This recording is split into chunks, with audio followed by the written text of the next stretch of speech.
Hola gente, vamos a continuar con la parte 3 de diseño y composición. Vamos a continuar con las leyes de la Gestalt, en este caso el punto 8, la ley de proximidad. En este caso tenemos una frase que ha sido alterado, el espacio que la separa, los términos, con lo cual la lectura de la frase se hace bastante complicada. Sí, alguno por ahí la ha podido leer a pesar de ello, pero no es fácil. La frase era esta: la vida es bella. La correcta utilización de estos espacios intermedios y la correcta proximidad entre una palabra y otra es lo que nos permite a nosotros leer claramente. Estos espacios son los que nos permiten diferenciar un término de otro. En la proximidad también tenemos casos como este, que la distancia entre el sartén o la sartén y el girasol nos generan la idea del fuego que calienta la sartén. En el caso este del logo de IBM, vemos que la distancia entre las barras nos da la posibilidad de percibirlas como letras. ¿Sí? Si alteráramos esa distancia, difícilmente podríamos percibirlas como un grupo de letras. O sea que las distancias entre unos elementos y otros nos van a alterar la percepción de ellos. Ley de proximidad, ¿sí? En este caso, esta ley, vamos a ver algunos casos, ¿sí? Por ejemplo, en el campo gráfico determinado, si ubicamos dos figuras de esta forma, ¿sí? Dos rectángulos laterales, lo que podemos analizar es la proximidad entre ellos, que es lo que nos va a ver en este caso, dado que es la ley de proximidad, ¿sí?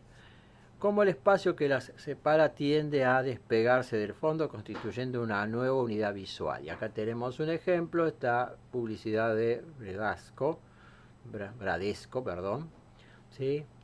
Que el centro está reforzado por estas dos figuras que tienen los laterales. Ahora, si agregamos otras dos que acompañan a las anteriores, ¿sí? El ojo tiende a agruparlas, formando dos grupos distintos. Esto hace que el espacio intermedio pase a integrar el fondo y no se recorta, porque la tensión se genera sobre ambos grupos, hace que formen un nuevo espacio común. Este es el caso de la misma publicidad que ha sido modificada. Ahora tenemos dos barras que tensionan nuestra visión hacia los laterales y el centro va a perder, ¿sí?, la atracción que tenía anteriormente. De estos cuatro elementos que constituyen dos conjuntos, ahora vamos a destacar dos de ellos. Automáticamente, ¿sí?, la pregnancia del color rojo en estos rectángulos constituye un nuevo conjunto. O sea, al sobresalir, ¿sí?, los vamos a tender a agrupar, a formar un nuevo conjunto. ¿Sí? Y esto, ¿sí?, más allá de la separación o el grado de proximidad que existen entre ellos, va a generar un nuevo centro resaltado, ¿sí?, entre las barras, con más pregnancias, ¿sí? Nos van a enfocar nuevamente en el centro. Vamos a pasar a la ley de semejanza. Vemos tres tipos de figuras geométricas donde el ojo tiende a unificarlas porque forman parte, en este caso, de un color que actúa como elemento aglutinador en todas estas figuras, ¿sí? Más allá de su formato, el color es el elemento que las hace semejantes. ¿Sí? Acá tenemos, ¿sí?, un caso de la ley de proximidad, ¿sí?, donde, al estar justificado, me cerró todo el texto y resulta difícil para ir a leer. Pero bueno, leamos igual. Si rellenamos con color rojo la superficie de los círculos, se favorecerá aún más esta ley de semejanza, tensionando el efecto visual en estos elementos que son más pregnantes, ¿sí? El color es uno de los elementos que genera mayor semejanza entre uno y otro. En este caso, la imagen que podemos observar, nuestro cerebro, ¿sí?, agrupa los elementos semejantes para simbolizar una pisada, ¿no?, la clásica pisadita de oso. ¿Sí? En el caso de estos animalitos, ¿sí?, los percibimos no como elementos individuales, animales individuales, sino como un conjunto, como un grupo de animales. ¿Sí? No tendemos a separarlos, ¿sí? Iba a decir individuos, pero acá ¿sí? No podemos considerarlos individuos a estos animales. Y vamos a pasar a la 10, ley de complexión, ¿sí? Palabra no muy conocida, ¿sí? Según el diccionario de la Real Academia Española, acción y efecto de completar. Nos dice, si un contorno no está completamente cerrado, la mente tiende a cerrarlo, incorporando los elementos que son más fáciles de incluir. Es el principio por el que el ojo tiende a cerrar formas abiertas o incompletas, siempre y cuando tenga una buena estructura o sea conocida. ¿Sí? En este caso, como nosotros ya hemos visto varias veces en esta presentación a este hombrecito rojo, nuestro cerebro, a pesar de faltarle una parte, tiende a cerrar la figura y a generar la idea del hombrecito rojo. ¿Sí? Acá en estos ejemplos tenemos, ¿sí?, el tema este de la lámpara. Nosotros tenemos el recuerdo, la idea de una lámpara, así que el espacio vacío, ya entre el formato y el casquillo, nuestro cerebro genera esa idea, la idea de la lámpara. Como en el otro caso, el de la botella de Coca-Cola, que en realidad no existe, no es real, ¿sí?, el dibujo de la botella, pero esa figura que se forma entre los dos cubiertos, ¿sí?, como recordamos, ¿sí?, la botella de Coca-Cola, tendemos a generar la idea de la botella. Bien, vamos a pasar a la ley de continuidad. En este caso, dentro del campo, la ley de continuidad nos permite marcar direcciones, tensiones, que agilizan la lectura de un mensaje. Es sobre todo importante el efecto de organizar. ¿Sí? Podrían ser objetos formalmente distintos, como en el caso de donde el principio organizador, la continuidad visual que determina un ritmo curvo, ¿no? Esta curva que se va formando por estos elementos que son semejantes, ¿sí?, y que nos van dando, ¿sí?, una dirección. Tengamos en cuenta el tema cultural. Por ejemplo, nosotros, ¿sí?, escribimos de izquierda a derecha, o sea, nuestra tendencia siempre es a dar una dirección en ese sentido a la lectura, y cuando miramos, ¿sí?, alguna imagen o alguna situación, siempre tenemos el efecto cultural que está en nosotros. Por ejemplo, acá tenemos la dirección está marcada por un mismo objeto que se repite marcando un ritmo. ¿Sí? Podrá cambiar de tamaño, pero sigue siendo el mismo objeto que nos marca esa tensión, esa dirección. Nos organiza visualmente a lo que vamos a ver, o que es lo que intentamos mostrar, por lo menos.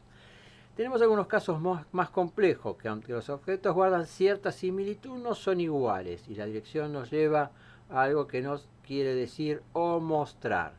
¿Sí? En este caso tenemos de los pescados, de los peces, que nos van marcando una dirección, un sentido, y aunque los peces no son exactamente iguales, ¿sí?, cierta similitud entre ellos nos van marcando un sentido, una dirección. O en el caso de esta imagen de la película de Matrix, donde toda esta serie de que son en realidad datos, ¿sí?, obviamente son distintos entre sí, pero ¿sí?, entre la gran cantidad y la similitud de ellos nos van marcando una dirección, un sentido visual, un enfoque. Bien, vamos a pasar a la ley de repetición.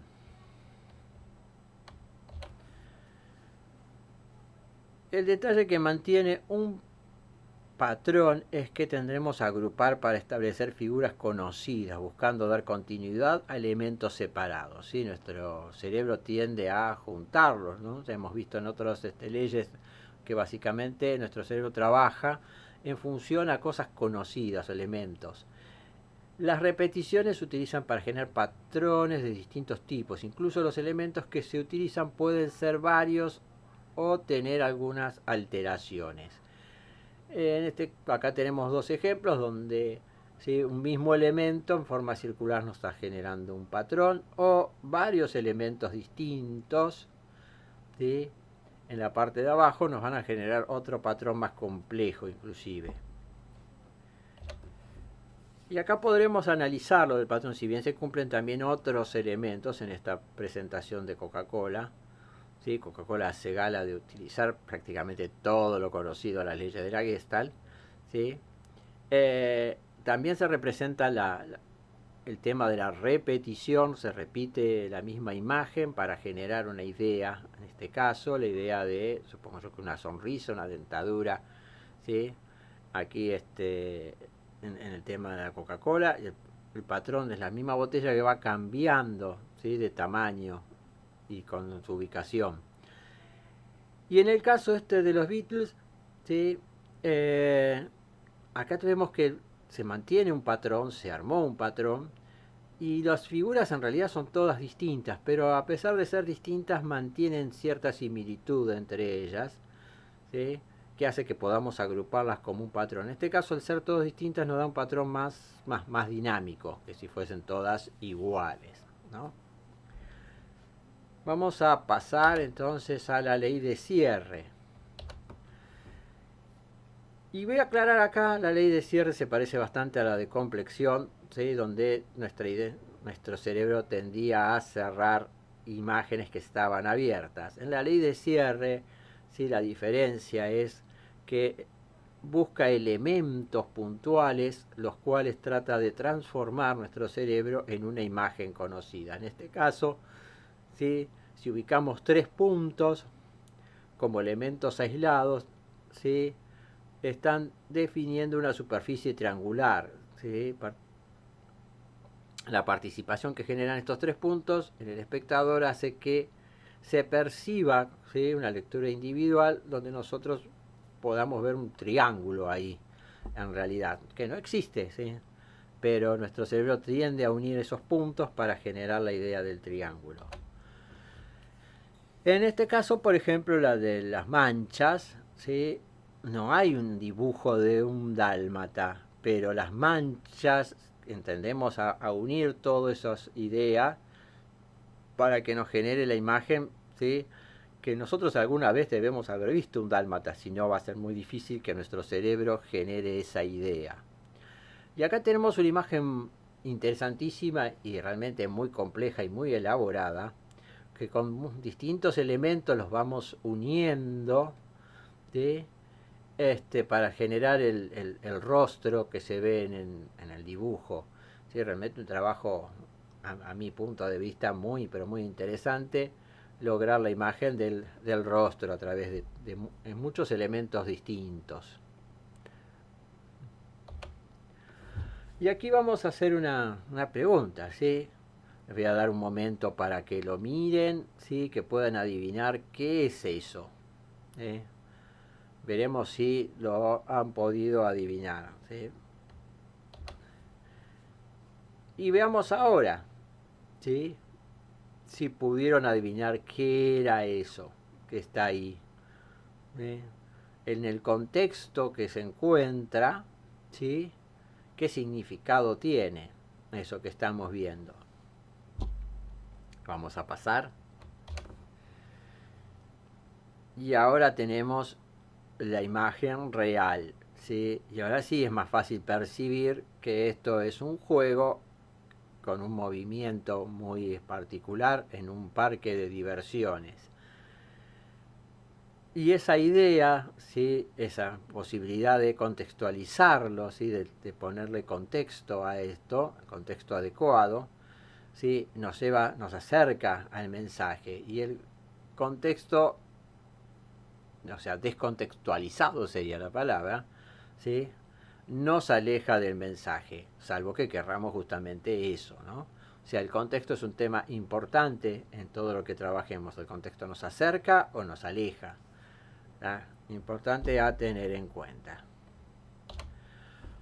Muy bien, y llegamos con alegría y colorido al final de esta presentación de las leyes de la Gestalt, del diseño y composición. son elementos fundamentales a la hora de tener que ponerse a diseñar. Bueno, espero les haya servido y se haya entendido este tema fundamental para el diseño.